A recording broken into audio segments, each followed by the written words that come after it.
ఈ కథ మీలో ఎంతమందికి గుర్తుంది? అనగనగా ఒక రాజు, ఆ రాజుకు ఒక మంత్రి ఉండేవాడు. ఆ మంత్రికి ఒక అలవాటు, ఏం జరిగినా అంతా మంచికే అంటాడు. ఒకరోజు రాజు పండ్లు కోస్తుండగా ప్రమాదవశాత్తు కత్తి జారి ఆయన చిటికెన వేలు తెగిపడింది. రక్తం కారుతూ రాజు విలువిల్లాడుతున్నాడు. పక్కనే ఉన్న మంత్రి కంగారు పడకుండా, బాధపడకండి మహారాజా, ఏది జరిగినా మన మంచికే అన్నాడు. ఆ మాటికి రాజుకు మండిపోయింది. నా వేలు తెగి నేను చేస్తుంటే మంచికే అంటావా? సైనికులారా, ఇతను తీసుకెళ్లి ఆ చీకటి కొట్టడిలో బంధించండి అని కోపంగా ఆజ్ఞాపించాడు. అయినా సరే ఆ మంత్రి నవ్వుతూ, ఇది కూడా మంచికే మహారాజా అంటూ జైలుకెళ్లాడు. కొన్ని రోజుల తర్వాత రాజు వేట కోసం ఒంటరిగా అడవికెళ్లాడు. అడవిలో దారి తప్పి నరబలి ఇచ్చే ఒక భయంకరమైన ముఠాకి చిక్కాడు. సరిగ్గా ఆ రోజు వాళ్ళు దేవతకు బలి ఇవ్వడానికి ఒక మనిషి కోసం వెతుకుతుండగా రాజు వాళ్ళకి దొరికిపోయాడు. బలి ఇవ్వడానికి అంతా సిద్ధం చేశారు. రాజుగారిని పీట మీద కూర్చోబెట్టి కత్తి ఎత్తారు. సరిగ్గా అప్పుడే వాళ్ళ పూజారి రాజు చేతిని చూశాడు.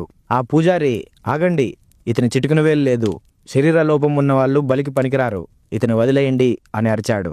ఆ వేలు లేకపోవడం వల్లే రాజుకి తన ప్రాణం దక్కింది. బ్రతికిపోయానురా అని కోటకు పరిగెత్తుకుంటూ వచ్చాడు. వెంటనే జైలుకెళ్లి మంత్రిని బయటికి తెప్పించి, మంత్రి గారు, మీరు చెప్పింది నిజమే, నా వేలు తెగడం వల్లే ఈరోజు నా ప్రాణం నిలిచింది. కానీ నా ప్రాణం దక్కింది కాబట్టి నాకు మంచే జరిగింది. మరి మిమ్మల్ని అనవసరంగా జైల్లో వేశాను కదా, మీకేం మంచి జరిగింది అని అడిగాడు. దానికి మంత్రి నవ్వుతూ ఒక అద్భుతమైన సమాధానం చెప్పాడు. మహారాజా, ఒకవేళ మీరు నన్ను జైల్లో వేయకపోతే నేను మీతో పాటే వేటకు వచ్చేవాడిని కదా.